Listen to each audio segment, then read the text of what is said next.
और फरमाया, ए आमिना, इस बच्चे को गुस्ल की जरूरत नहीं, क्योंकि ये पहले ही पाको पाकीजा है, मगर हम नूर सफा और बरकत के लिए इसे जन्नती पानी से गुस्ल दे रहे हैं। जनाबे आमिना फरमाती हैं, मैंने देखा बच्चा खतना शुदा था, उसकी नाफ खुद ब खुद कटी हुई थी और वो बिल्कुल पाक साफ और रोशन था।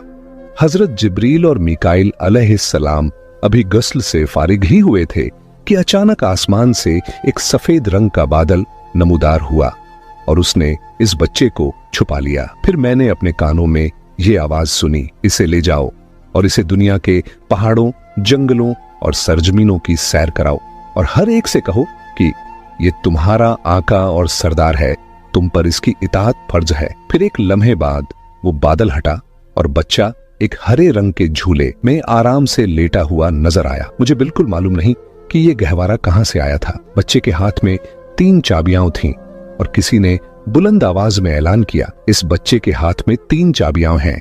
एक चाबी फतह व नुसरत की है, दूसरी चाबी दुनियावी नफे की है, जो इसके साथ चलेगा वो नफा हासिल करेगा और जो इससे मुंह मोड़ेगा वो घाटा उठाएगा। तीसरी चाबी नबूवत की है, अब इसने नबूवत के सिलसिले पर कुफल लगा दिया है, इसके बाद कोई और नबी नहीं आएगा। फिर अचानक एक और बादल आसमान से उतरा और उसने बच्चे को फिर से पोशीदा कर लिया। उसी वक्त किसी ने मेरे कान में कहा, इसे ले जाओ और दुनिया के जितने परिंदे, दरिंदे, औलिया और नेक लोग हैं सबको इसकी पहचान करा दो और कह दो कि ये तुम्हारे आका और सरदार हैं, अब तुम्हें इनकी इताअत करनी है। थोड़ी देर बाद वो बादल हट गया और मैंने देखा मेरा बच्चा फिर उसी हरे गहवारे में लेटा हुआ है। अब उसके सरहाने 3 शख्स खड़े थे। एक के हाथ में शीशे से बनी हुई सराही, दूसरे के हाथ में मोती से जड़ा हुआ चौकोर तस्तर और तीसरे के हाथ में एक सफेद रूमाल था। उसी वक्त मेरी निगाह अपने बच्चे की तरफ गई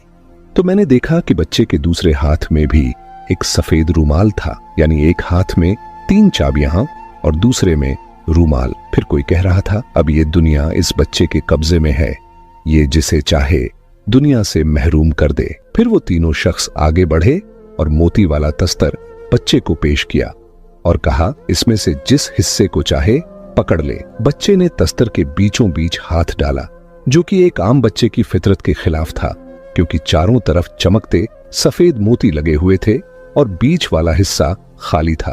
तभी किसी ने पुकारा, इसने दुनिया में से खाना ए काबा का इंतखाब कर लिया है। फिर बच्चे को उसी तस्तर में बिठाया गया और उनमें से एक ने हजरत जिब्रील अलैहिस्सलाम के लाए हुए जन्नती पानी से उसे दोबारा नहलाया। इसके बाद तीसरे शख्स ने वो सफेद रूमाल खोला जिसमें से एक अंगूठी निकली।